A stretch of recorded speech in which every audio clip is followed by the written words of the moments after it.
thằng boy kiti gulang kat hi anumin ama hi ania ba pa na hin pa chalei ti hi anagut le jingin hi chubanga chun alet nu nga hin jong pa chalei hi anabol jingin ama hin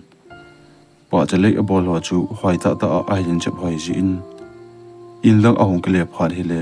pa cha ho chu kha khana a hin pule jin khosunga ade ho chu apel jin ni ding ho to sumle pai to akhle pg in a hi hiti chun phal ni khu achal bonga hin thang boy jong anu to ong ka silen a hi ji in patina anu to om khom jin khosunga kuna pa chalei bol na mon hi ki gam labe lo a hi banga chun khosunga patna kile chu anha asathimin hi chule amma hin pa chalei bol hi akipa le jingin atha anom le jing chi in hi ichupanga chun khusung mi piten jong thang boin pa chalei bol ji chu obi un atha on pi le jingon apa cha phu hole pa chalei bol ho chu adi le jingon hi ji chen mi kon kha niam man tam ta ta in jong anala pi ji in he chupa cha ke ho chu khusung mi pi se helobin gam dang mon danga amhon jong anala api ji un hi hiti chun phalini khu achal banga hin thang boy in jong nikha hi pa chalei bol namun lang chu anajon phein pa chalei mun run chun bu chun ke cholin aman jong nisia to ngai banga chun pa chalei ho chu amun ho chu ahin hlo lam pi in amun ho chu ahin chim hoin ni la langa hin in langa ahong kile ding ko na chun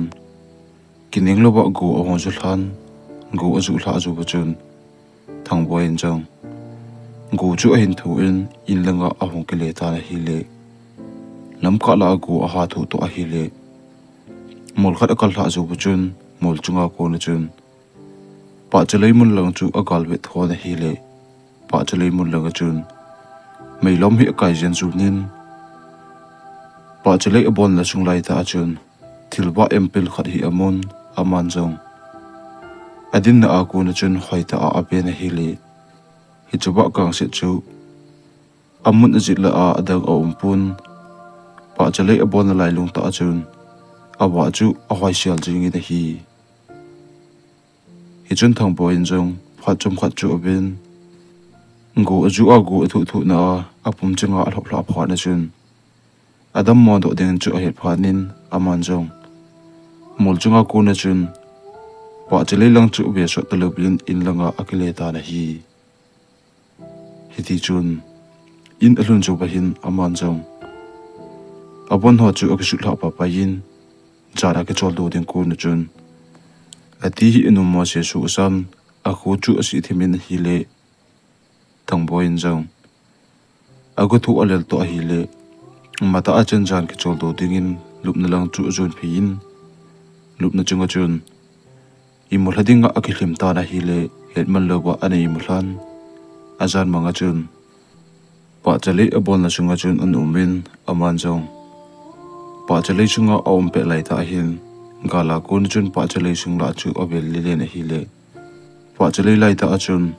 nunga khat hi adong sang thim khat le ata sang go si khat hi pa chalei lai lung ta adina pa cha khat akuna achai chu ahin mun thang boy in jong pa chalei lai ta ading nu chu hwai ta in abe na hi le hi chununga nu chun ama anunga ji chun amai su chu amuthei pun nunga nu chun akuna achai pa cha akang se chu pa chalei lai lunga chun ale phu in aphu jo bu chun nunga nu chu amalanga ahong kile hin e hi le nunga nu ahai dan chu ango si nin ata sa chu vietnam nom awm ple jingi na hi he chun thang boy in jong nunga nu abe jing lai ta chun nunga nu chun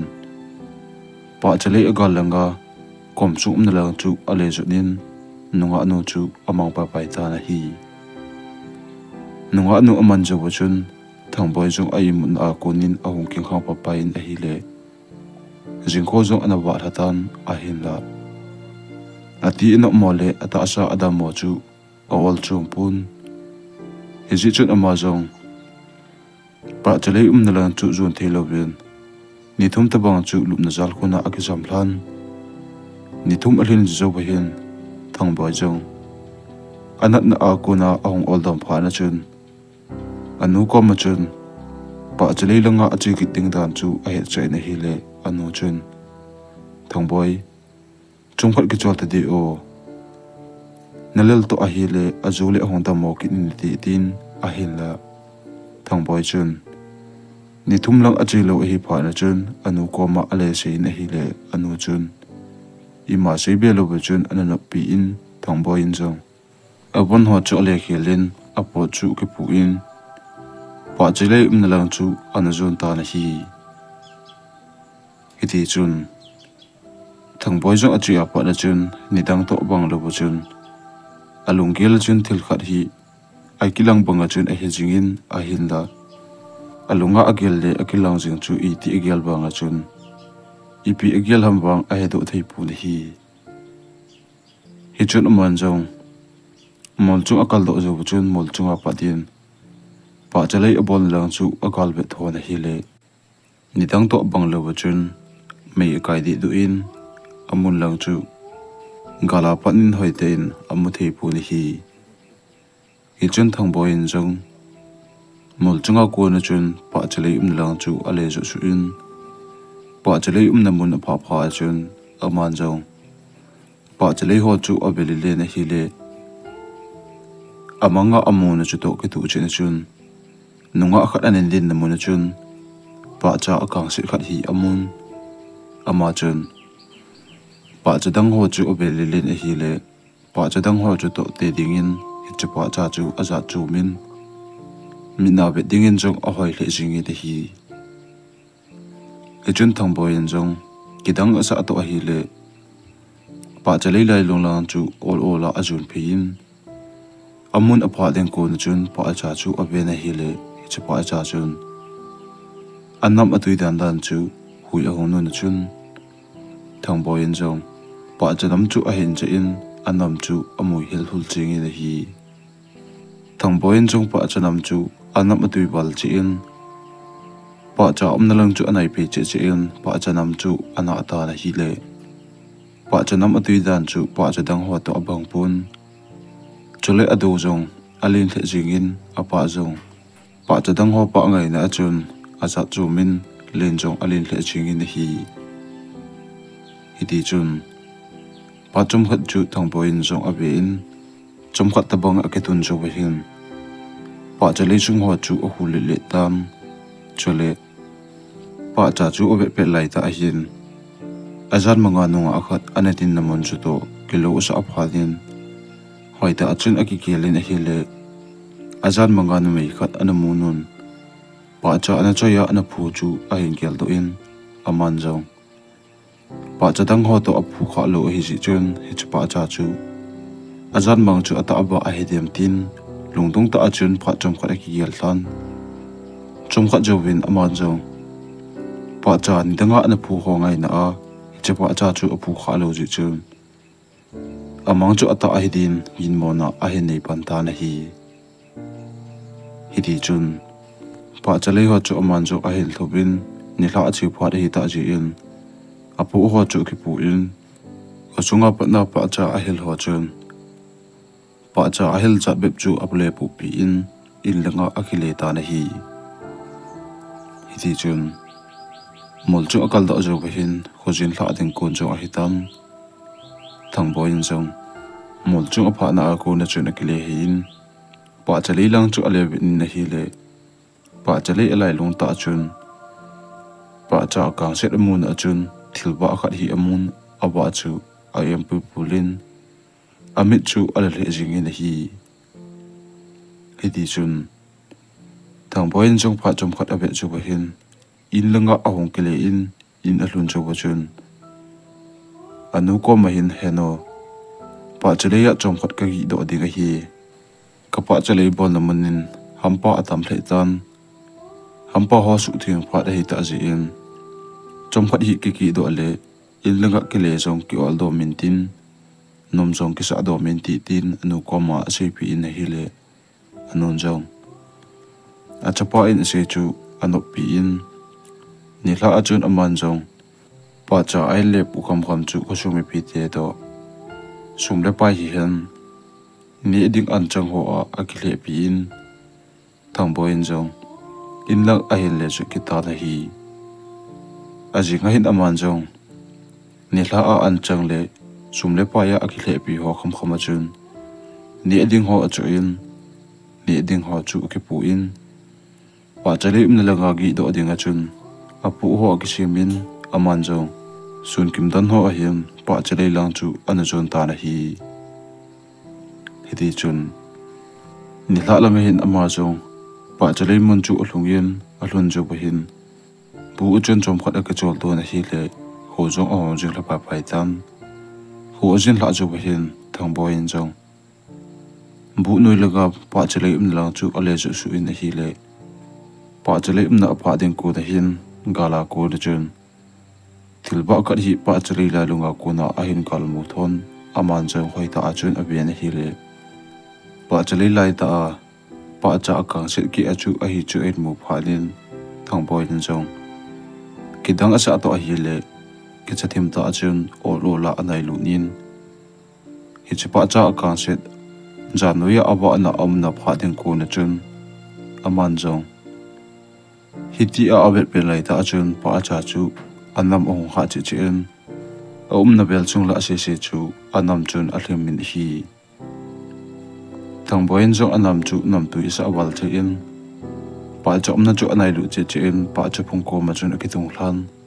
pa cha anam chu ana ai na hi le anam tui dan chu za thum sa li banga chun anam chu aki hal pole na hi hiti chun thang boin jong pa chanam ana jing lai hin alima umbanga chun atu namuna amo den tan hi pa chum khat atu hla ju hin thang boin jong pa cha chu obe na hi le hoi sa to aman jong lo hla ding bu chu alung ge la au min chum khat ju hin pa chu ko ma atu na ko na chun ahung le din do in bu lang chu a hin le ju ta na hi le anung langa ko na chun mi khanin a hin ko banga chun asu gin tapang a hin jin aman jo akile hi ya abet kil le pa chale la lunga koima amu ki jilo ji chun ima gyal thabi lawa bu lang chu chun to bin bu hluna chun jan chu ka chol do ta na hi hiti chun jingkho ba la zo ba hen thang bo en zo pa chale mun law chu jul phin pa chale mun chu a hel thobin hi le pa chadang ho to bang lo ba chun pa cha la ya ki akang se chu angui di du in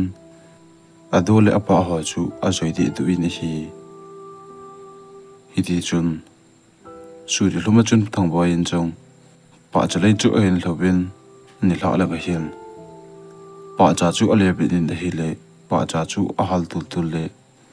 adu chu a heng tul tul banga chu a hin mon kidang a chale sing in hi bu hlun chu ba hin aman jong alunga agelin hi le chupa cha bo chu alunga akilang hin an ani zo ba hin pa cha chu om na lenga chiding bu alunga agel pha ra chun an ani zo ba hin aman jong pa chale lang chu ale su in hi le othim hla no ya ale su lai ta hin hi chupa cha chu awa chu kang se nin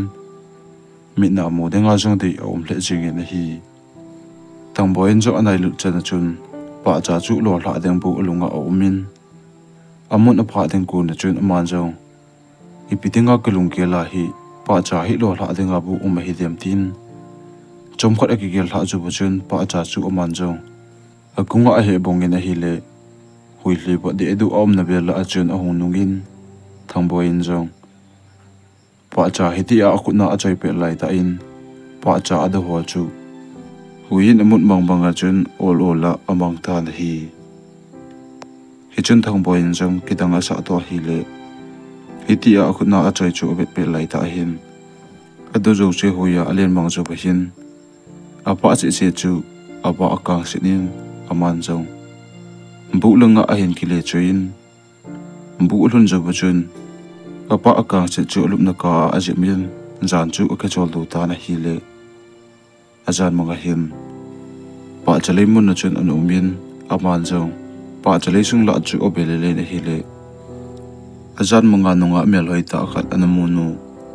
pa chalei lai lunga anadin chu ain mu phanin aman zong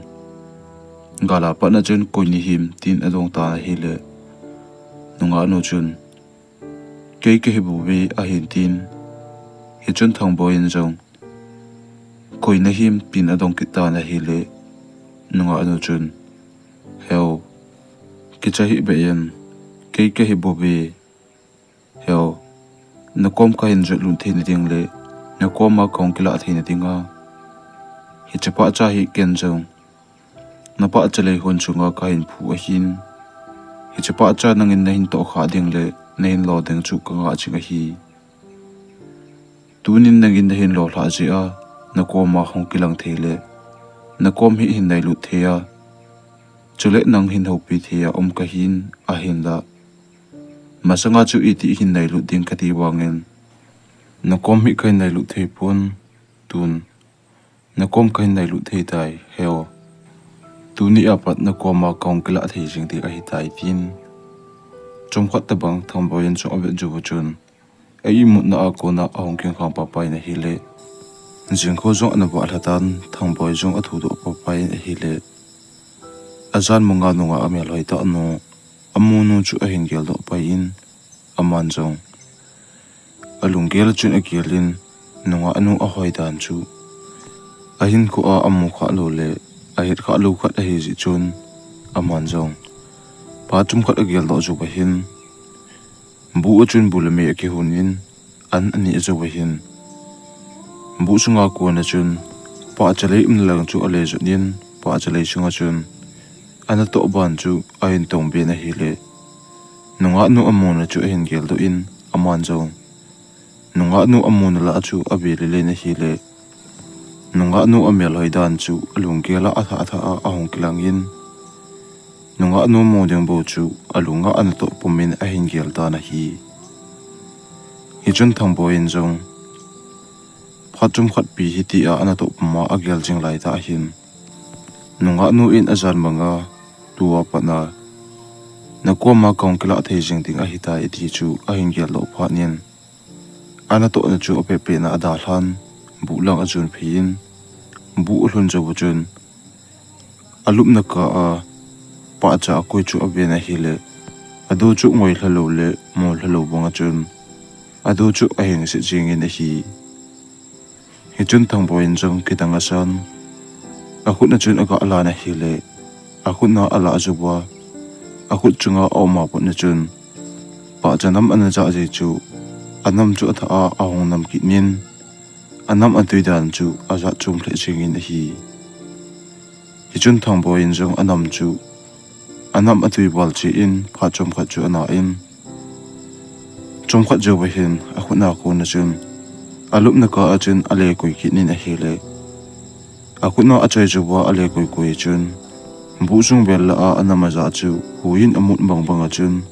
anam chu a be ta na hi hiti chun ni hla a hin thang boin jong an ani zo ba hin bolding ima a hel lo ji in pa chalei im lang chu ale chu chu in pa chalei na a pha in aman jong nunga nu amona chu obin nunga nu chu komukit diam tin alunga a gelin chomkha jo ba hin bu lang a hin le chu kinin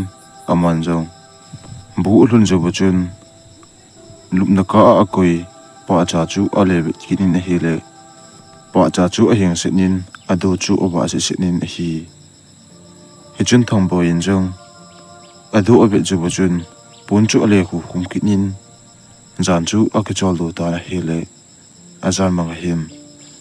pa chale chung ma ma achun anum kinin aman jong agal lang chu nunga nu avele le hi le pa chale lai lunga hi chapa cha analo na mun chun nunga nu anato amu phanin thang bo yen jong nunga nu na lang chu achun phin akoma pha achun nunga nu chu ho pi tenga ti na hi le nunga nu chu hong ke le hei pain nunga nu jong heo hilai muna ikimoto kiding kananga lel dan tun ikimoto ki thei ta ji in ka ki pa ba le tin han siêu siêu chun nunga anu chun a hin ven a hele thang po in jong nunga anu om chan le ata asa ngau si suna amel jong hlai siêu siêu ba nunga anu in amalang a hin ve chu amu phanin nunga anu chu lunga akilang denin nunga anu ko ma chun hibanga nunga amel hai a iti a kamu kha lo le ka hit kha lo kazan manga nong kila ji hi jingka ka thodo phale ka gel jen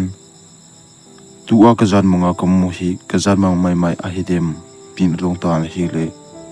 nunga anu chun adon bunin heo hi chi hi zan mang a hi pui ni im la den kon hi le ka hin thima ka hlemi mo jo phale namang tabang ata tabanga khong kila api si a hin na hla hi ka koma thedinga na hla hi ken kain pui mang ji a hi heo dungdong hi bein tu a na pa chale mun noi langa wadunga chingte kolkang te hu ka hi bobi heo nikhat lom bai ko na ka che nawbun in langa khongkile nawbin hilai muna nangin pa chale sunga nanan to chu kain mun kenjong na pa chapu ho chu ka be na hile anam chun ehlim thlimin kenjong na umnalang ka hin nai lu gulle pa chanam ho chun eiting tang banga ka hin hichu pha na chun ken nang hin ho pi ding katin a hin la kai no pi thei pun nakiman cha dan kenjong ka umna apana nikile pha chan chu ka hin galbe tho a hi bobe hichini jana chu nangjo in langa nikile jubin nazan monga khong kila a hichina pa chale muna chu pa cha khat ka pu thei dinga a omji in nangko ma hong kilang thei dinga ko ma hin a hin la hichapa cha chu nangin na lo hla lo hile nako ma hong kilang thei di pungi heo tu nako ma khong kila thei hi ka ki pa awale namel hi ka mu ji ting khain mu ni a ku na chun lungsit mel na pun de chu no no min namel hi ki pa na puji heo hichini ana na to chun alung hlai lo hile ni kilom thle jingin kenjong ipilung na nei ham tin dong ding ka tin hile ken la ka hopi thei pun nangin la ke ni mu thei pun heji a chu ka hen hopi thei lo a hi bobe ho ke jong ka kele phal hling tan nang mu nom jala hilai mu na hi hongji ka hi ho tun kile tangi nang jo na kile phal le bu mun la hu jun phel chun bu na pha ma sangin ni mun na ko nin hung khang do ta na ti tin nunga no chun pa chale noi langa badung na lang chu ale ju din thang bo yen jong pa chum khat a bet ju ba hin atu na ko na akle pa do in bu lang chu ol ola azun phei ta na hele bu mun a pha den ko na chun ai imut na ko na ahong king khang pa pa yin thang bo yen jo ahong kin kha chun azan mang chu a hen gil do ni hele jan mang hidingin aging chatapun ata a achi hidinga chun gin mona a hin nein aman jo alup na le aging chat ho chu ave na hile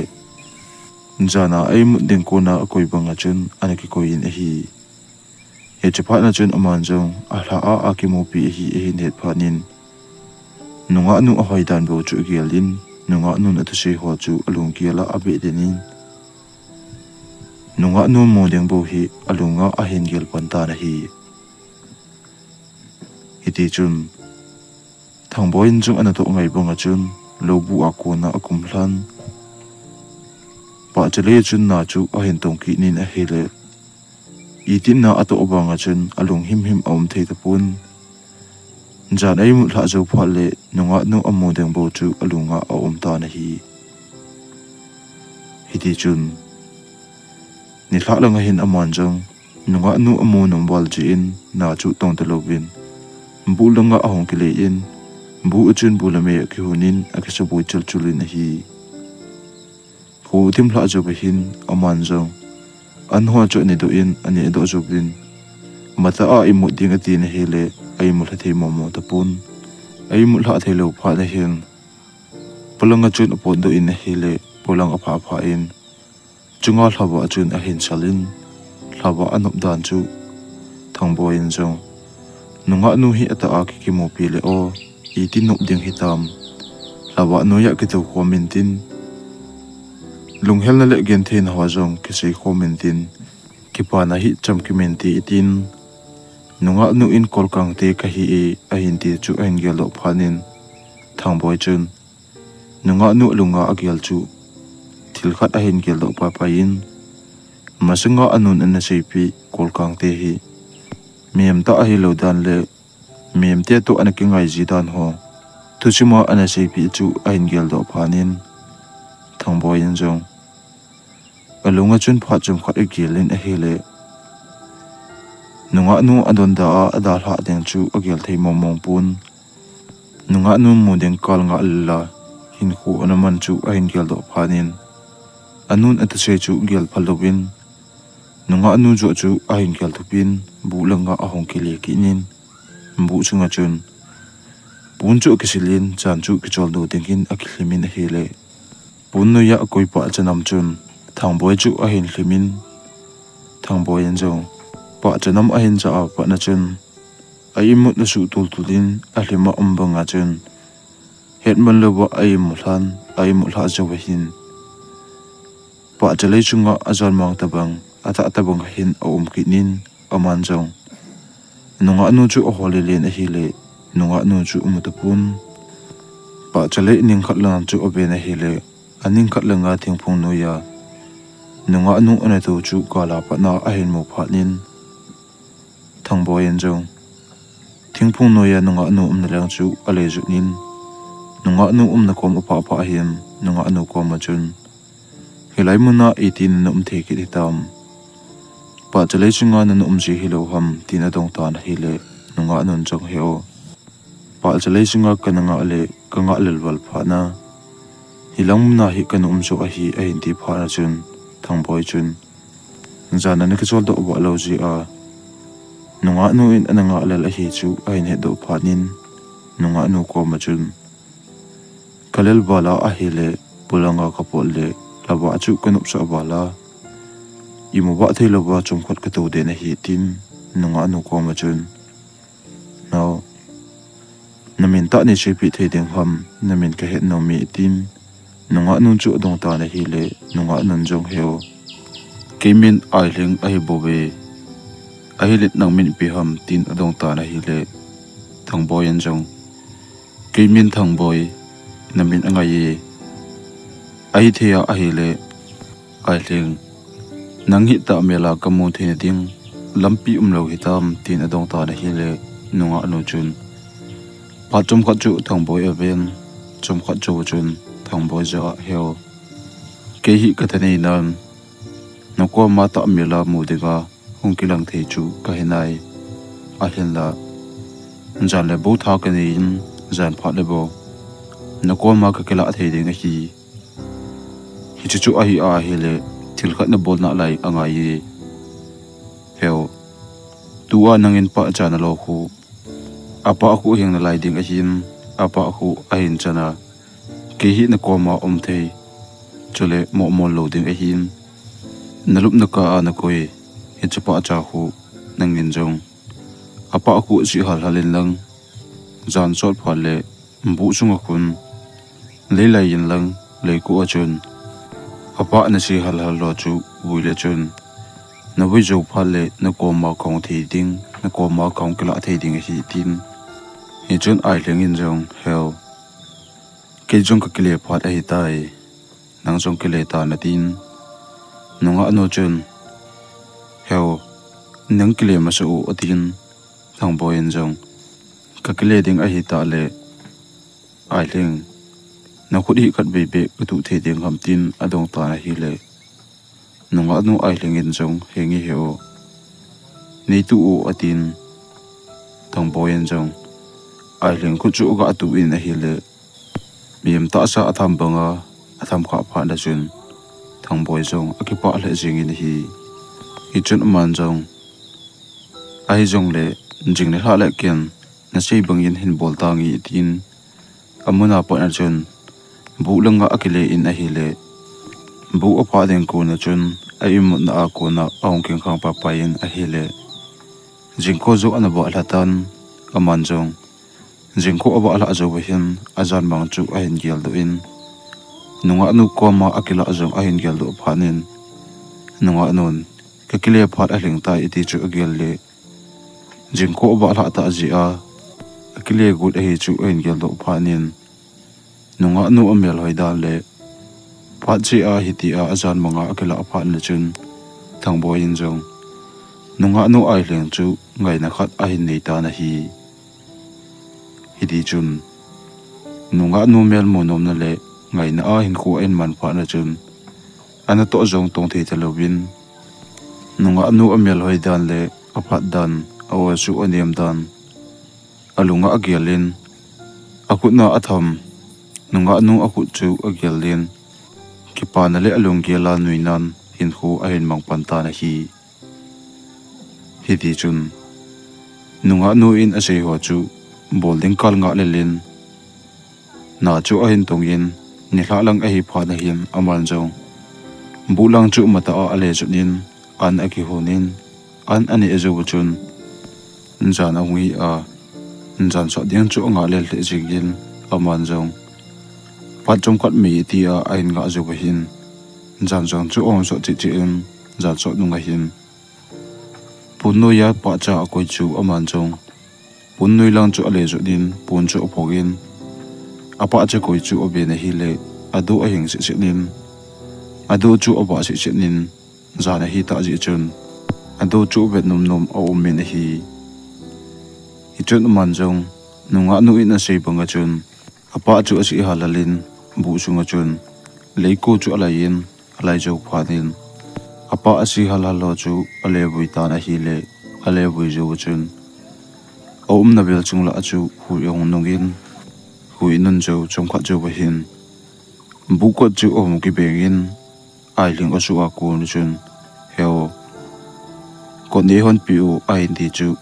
thang boin jong aza aza achun atu na aku na akipat do in bu ko chu gang chila ale honin a hele ai leng bu ko na adin puma han se chuwa a in bit chu thang boin amom mo chun thang boi jong akipa wal ji chun ai leng namudin kal kananga lel dan dan o hi chan na mer ko mo lo chu ni thum ni li ta bang na mel mo lo ko bang jing yi tuni jong ko thei mom pu itin nunga no chu bu chunga le pulu nin bu chunga chun anoi langa pa cha ale bon lang chu ale bel lonin bu chunga chun ki pa ta in atu kom lon ta na hi chun nunga no ai lengin jong heo nakut ka tu thei ding kham tin adong ta na hi le thang boy jong hengi ni tu o tin thang boy chu akut atu pi in hi le thang boy chu alung kel amon ju julin khoi lo banga chun nga nu to ke pa ta in atu khom flonin chong kha ju hin thang boy chun ai thing na kom ma kom phale ka ki pa ji in kanu ji in na mai su kom phale koi dang ngai lovin kalung gel ju chi among jing yi o pha ji in na koma om the hian lang na koma hin ki le num ka se i tin hi chun ai langin jong heo ka koma num ta ta hinam tin adong ta na hi le thang boy jan jong hingi na koma bo kum nom tai mundanga kum jong le nang bo ka gel jin nang mu lo na a kum jong le nang ka ngai jin nang koma kum phal le ngai ding tang be hilin ki pa na in bo e chup ji e hi ji a nang bo ka ngai a hi ta itin thang boy chun mi siu siu bu chun nunga no chu abin nunga non jong heo chuti a na gel tha a hi le ken jong pha chi a ka hin nga in na koma kom phal le ke jong ka ki pa ji in nambel ko mu phal le ilim bangin na koma kom hi num ka sa ji e ai thea a hi le hilai mun hin e ni jong pha chi a koma len khom deng kanom tinge ji o phalin hu in e phalon hi le o tin kingai chu chu na chun nunga nu ai lengin jong thang boy chu opha sama kingai hlan bu chunga chun jan chu nom ta a atu komplon ta na hi ahin la nunga nu ai ling hin thangboy akut jit lang atu chu iti umhlon chong le ahla kha pu na hi hiti chun phachum khat jo bahin nunga nu ai ling in jong heo kasei bagin tun khakile phat a ling kitai jing la le kong ki ding hi etin thangboy in jong nunga nu angai wal ji chun ima selo wa chom khat pi chu atu dinin e hele nunga nun jong heo jing la apana na kom hi kadal ha ta lo ding hi tin thangboy in jong nunga nu chu ki pa ta in aben nunga nu akile den ko na chun nunga nu chun thangboy ku chu ga hla na hi le ala to ki tu chun thangboy om na chu ong khial tu tulin jing ko jo anaba hla den kun chu ai ne pha na chun thangboy in jong nunga nu in akut atu lai si a nunga nu ko ma om chu jing ko wa jong he phalawa om hi chu thangboy in ai ne do ta na hi hiti chun thangboy in jong nunga anun ada hla chu lung hel ta in nunga nu chu bu kot laga belelen a hen la nunga nu chu amata pu na hi hiti chun jingko ba la zo hin thangboy in jong nunga nu in jing la apat kada hla lo ding hi tai ti a chei chu a hin kel do in aman jong nunga nu to om ding kal le nunga nu in ama ko ma jan le ahong ki ding chu agilin su ni hloma chun aman jong na chu ain tong in ni hla a hi phadin nunga nu om ding ga lel nan bu chunga hin ko ain mangta na hi hiti chun jan so nunga hin thangboy in jong nunga nu ahong ding chu iti nga abangin nunga nu chula ahong mo tapun jingkho aba la adeng kun lang hin bu polanga kunin hui chu ong nugin hui pi ong nun jaw chun bu ko chu ong ke bengin akibe azowin nunga nu ai leng asu a kunin heo ko ni hon pi u a hin ti chu thangboy in chu aza za in kipa ta in nunga nu amuk kal anga lel chi in bu ko lan chu ape pe na azun phin bu ko chu ong ge hi le nunga nun ama ko ma ahonga bu ko na adin chu ohin mu phanin thangboy in chu nunga nu ahong ding hlasita a nanga achu ki pa nan adimin nunga anu chun heo ni ninga le le mati ne hi le thangboy in jong hingi phadi chan kanga awanga nonglo pha na chun hlasit na le ngai na a hin khu ko man pe lai ta en ka ko ma no ngi tin thangboy le ai leng jong bu chunga chun ki pa ta atu kom phanin hi chun ai leng in jong heo tuni la apat na kom ka dal ha ta lo ding ki pa ta a ium khom phlon ding ai tai tin nunga na chun thangboy chu ku tu in a hele thangboy chu lung kel ki khel tulen alung chu among zel jul chingi te hi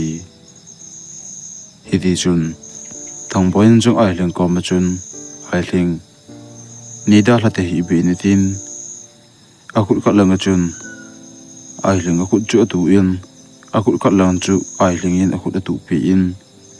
kipa ta chun bu chunga atu khom phlan ta na hi hiti chun nunga nu ai leng in jong thangboy ko ma chun heo nimu kha lo hil na pa chale chung kha na puing e namit chingo tin thangboy in jo amit chu ga asing thla na hele asin thla zo chung kha jo hin thangboy in jong kamit ka thei ding hitam tin dong ta na hi le nunga nu chun hingi namit ha do ta na tin thangboy in jong amit chu ka ha do in hi le pa chalai chung khat na hin anum thlonin thangboy in jong pa cha chu obe na hi le pa cha ho chu ka se nun adu ho chu hoi thei hle in vietnam nom om hle in adu ho chun amani na ho chu asal wa le bin hi hiti chun thangboy le ai leng jong atu na pa cha ho nam chun amani chu aslim thlonin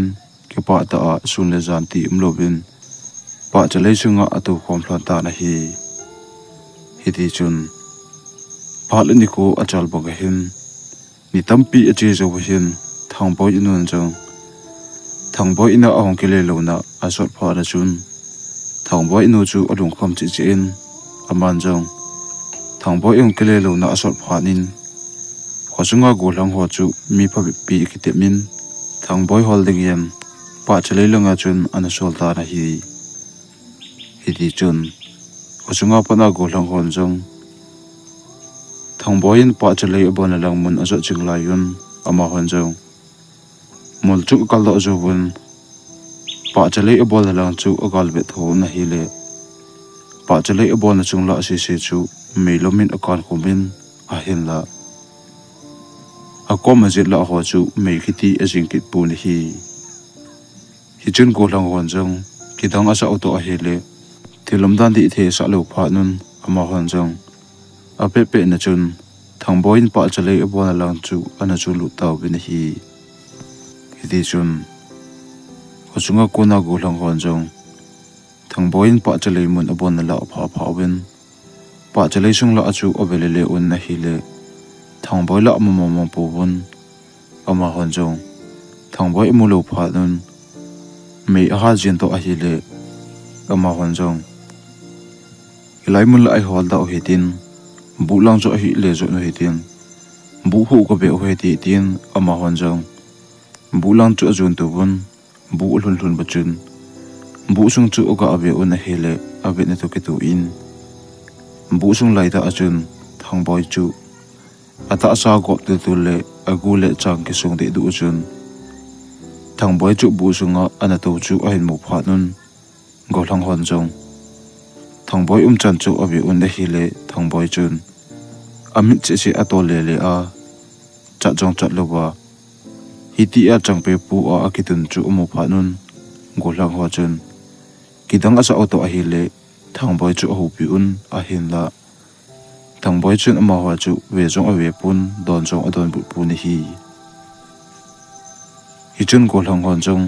thang boy ko ma chun in langa kinung le taw hi ti tin dong ta na hi le thang boy chun ama ho na lang a le we pun ala oba alen dom pen pa chun ipi hele thang boy hi pusu hi tin khasung lang le ju pa pai taw hi ti tin thang boy chu pu chu ding ati un a hi le thang boy ki tun naman na chun sung pi acha bangin acha hajing yen gol lang ho se se chun i ti khoi bangon thang boy chu acha lo ta pun hi di chun thang boy chu su ling hoi a hi lo phanin ama hon jong abon nu ki tho khomun thang boy chu to na a ko na pui do ding ati un hi le hui pi hi aloma a hong nong in bu ho chu mu chira la le kilom banga chun hui pi na sata a hong nong in a hi le golang hon jong hui pi nun dan chu kedanga sa auto a ke cha ji un thang boy tu chu a hla un hi le a hla to ke tu in hui pi aloma anan le le chu athip che ta na hi chun ma hon jong thilum dan di the sa lo pha nun ama hi da hlau hitin in langa ke leo hitin anu hi he chau hitin hi chapa le ke le ki ding a hi jong le ke le ki no hi ti tin a ke cha nu to a hi le go lang hon jong bu mun chu a hin da hlaun a pe pe nen khosung langa a hong ke le pa pa taw ban hi khosung alun jog ba hin thang boy nu chu a he cha un a hi le thang boy nun jong thilum dan a het phanin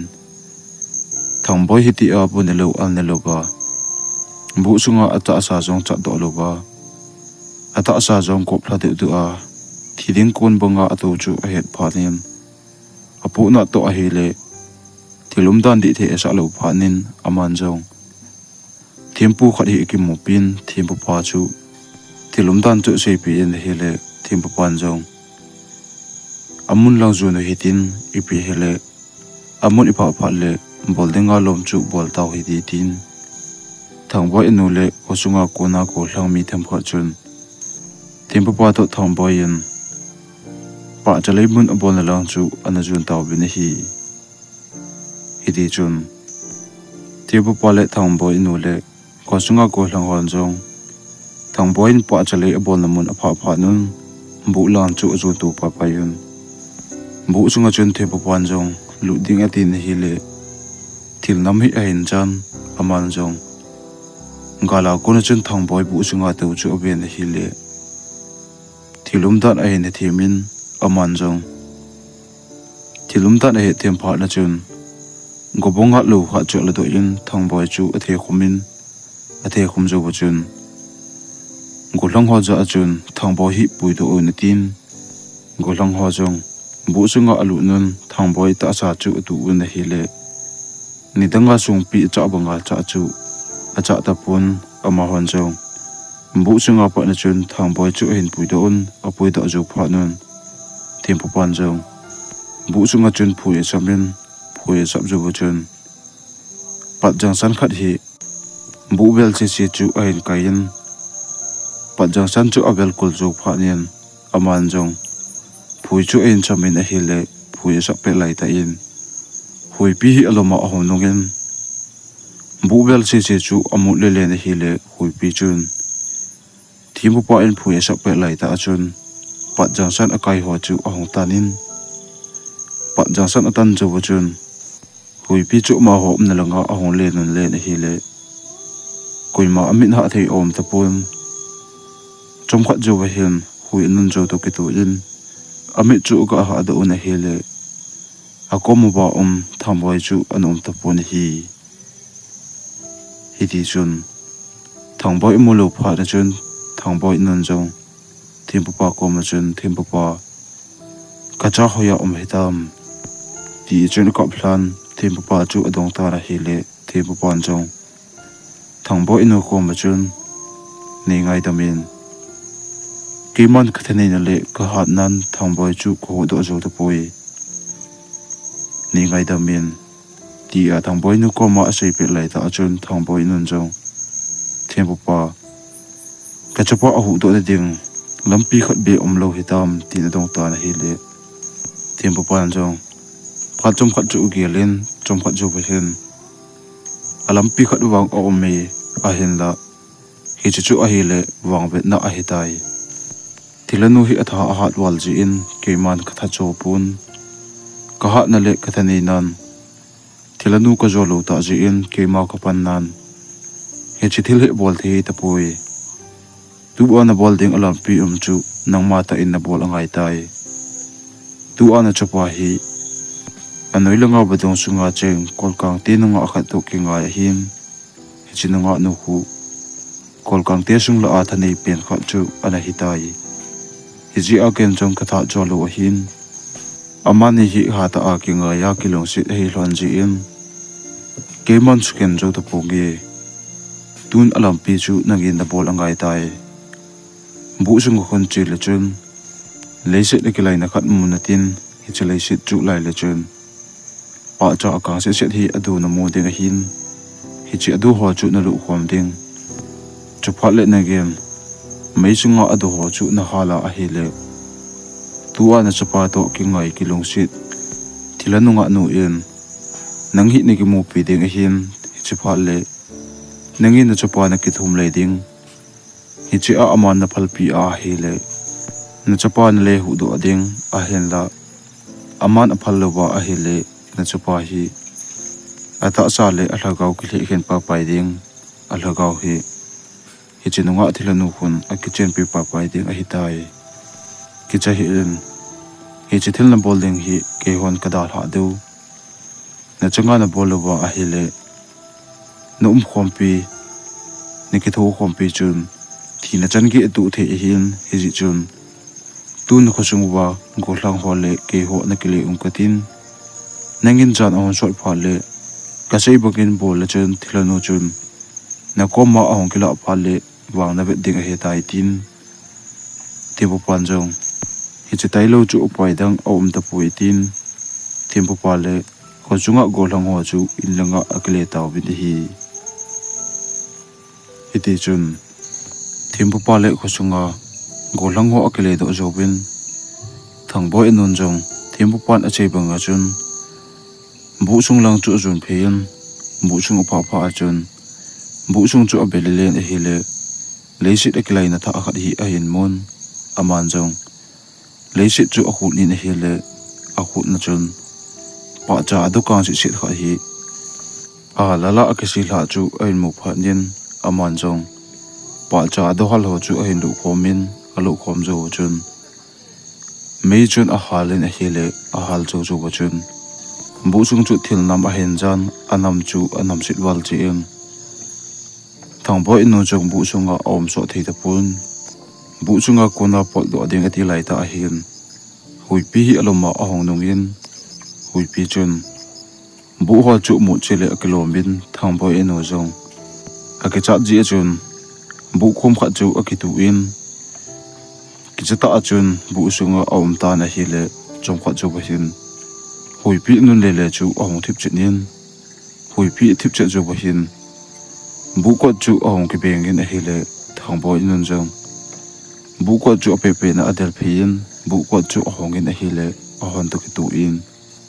nunga akhat hi asam ba le lu la bu chunga a hong wa lu din hi chu nunga no chun a mai jong ki mo thei lo ba chun thang boy no komen koi ham kapa cha hal tin a o pi lu ma chun thang boy no chu adong ta na hi le thang boy non jong thi bu pan a se chu a hin gel do panin a chapa ai wal chi in hi chi thilan no chu ki chatalobin a nga chun a kop hlan ka chapa nei pi le tan ka chapa thang boy nei le pi ta na ti na hele amma sanga ding hi chi thilan no chun na chapa a hin khu ata sa le a lagau ka le hin ding na chapa hi ka ke chen pi ding a hitai koi ma nei hin jo tu pu bin ti helai mun na nom changin kinong le tan helai mun na nom cho le nang zo na thi ding hi tin thang boy in jong ke chati lo ba chun thilanu a nga chun ka pum phuma ka chapa ni le pi tan ka chapa to gen thi ta a hong ki ko kha ka hin ka chapa se hi kinap na ka ni hin ka chapa te lo ba ke jong mo zo tu punge helai mun na ke hin kho jong ni la pi tan ka chapa ka monom wali tin hi chithilanu ko ma chun ka pum ma atau ta na hi le chongkhat zo ba hin hui se nun jong ong tip chenin nunga nu chu mai chu ong ki helin ata saput ong ki helin nunga nu chu nunga mel hoi ta mela a hong ki langin thangbo in ko ma chun heno ko uin jok ve jok pu na te tun na pan hat na jal ji in tun na chapa hin nekine pi pen khat ke hon na chapa hin khula ding kana ti u hi kana gel khilobi na chapa hi to kana kingai thon kana kilung si kha thon a hi ta ji a hi chan ge kana pha thona na chapa hi ata sa le a hlagau chum khena a hla he ka gi chen pi gut a hin tun na chapa le pi tang ye a hen la ni khat hi na bai ke hi jong leo chun na chapa ata sa hi lagau to le ke jop thei lo din a hitan a hen la tun aphat om na la ye heno ku thang boy hi ke le puitan na ta sa jong a chol wal tai tin chom khat jo bachun thang boy no jong akana a ko na chun nunga nu lang chu abena hi le nunga nu ki chat mel puta a mina mo denga jong dei amlo ta mela amo chu nunga mel hoi ta mela akilagin nunga no chun heno namit sing in tin thang boy nun jok amit chu ka asing thlana hi le chomkhat jo bahin aum naman chu wat de du asam nunga no chun tu namit ha to ati phara chun thang boy nun jong amit chu ga ha do in hi le a ha do to ke tu chun bu chunga thang boy achapa ata sa kop tu tula agule achang jong kisung to lewa anom chu mo phanin nunga no chun heno ku hi le puitan ata sa ho jong agim wal tai tun nangin ama hi na jendam na dingin kapi thei pen hi chi nangin ana choi pi in lang in ne kile lung pha le hi chena pe chunga khijang hi ana pu pi in lang ama hi ana opi le chun ata sa ana ne jo se le ata sa agop tu na ho jong hong phan tin adam mo na aku na hondom do inatin ata sa ho hong kido do tan ti a hin la hi chi thil hi na bu pi pha le koima na mo sa lo ding hi chi thil hi nang le ama tai lo bin hi chi thil hi na to kha thei lo du hi tin na pe khat na thil khat chu pin a pi zo bachun ninga tabang hi chi thil ka pi hi o pi le chun ke e gyal na le alunga ai ngai na ho aman a hai mil ding hi chi pha le avela e gyal da lo ding ka hitai tin na pe chu pi zo bin nunga no chu huya aleng mang ta na hi di chun thangboi nun jong thangboi chu in langa a hin le puin in alun zo hen khosumi pi te thangboi ya kuna til chu zo chi a he ho chun thangboi ti ina ke shi homon thangboi chu obe un hi le agule achang do ade du'a abonin bo a hen chu umo pha nun mi pi zo che chun thangboi chu a hing dingin koiman ana ta chan ta povin hi idi chun njan sot nung langa hin thangboi nun jong hosunga mi pi zo se kile phanin ani kongka a aje na pe a ki chun nunga nun a pi chu oben na pe chu alhambin na pe sing chu aben hi le hizang bal chi chu hi a hin mun aman jong hezang ho chu athil khomin hi chi hi chu a chapa thangboi chu o pi na hi le o pi zu wa pa na chun thangboi eta asa chu a khial tul tul banga chun a hen thangboi eta sa pul le amai a ho chu ani ni a chun a hong za chu min phatle ni ko achal banga chun ninga tabang o pi zu ko hin thangboi eta sa chu a hong ki dip do do in ni danga ata asumel chu a hen pukit ta ra hi thangboi yong dam do chu wa panin khosumi pi te chun thangboi dam do ki chu kidang asa un mi pi chun anabe su ke jing ji un hi thangboi zo ong dam do chu wa panin anun apha cha hi chi hi chu na opi ji ji chun nunga nu agyal na le angai na ho chu alunga agyal ta pun nunga nu to om khom le alhat khom ho chu agyal do ji ta pun hi idi chun phatle ni khu achal bonga him thangboi jong hi chi hi chu anun ano opi chu awo jingi na hi le ata sa chunga thla kang lo ba awo pha la chun nidanga ata sa apha na ngai na chun ata sa lin zo alinin ha jo ha nin nidang to bang lo ba chun thangboi jong ato nilam jo si a ham phan na atu jingin hi ni khari thangboi jong lunghel ta achun ina achanga a omen a hi le hi chini sun kim do na chun thangboi hin suna akichola ai mu ding ko na hin pa chanam hi a hin jan pa cha anam chun ama chu alhimin ai mu chu asu tul tulin lumna chun ke jam thana hi le thangboi jo hetman lo ba ai mu thla jo jan ma hin nunga mel hoi ta khat hi amun hi chinunga mel hoi ta no chun ama chu me siu siu wa abin nunga nun ave chu ba chun huya aleng mang ta na hi le nunga nu huya alen mang chu ba hin thangboi in jong ai mu na ko na chun ong king khang pa pa in azan manga nunga amu no chu agelen a hi le iti a amu kha lo hi ji chun hoi san iti imut ki na mo ki ding ati jong le abel chun nunga nu chu anamata pu na hi tusim ake chai tai aban ananga akino hiti na bonun mangpha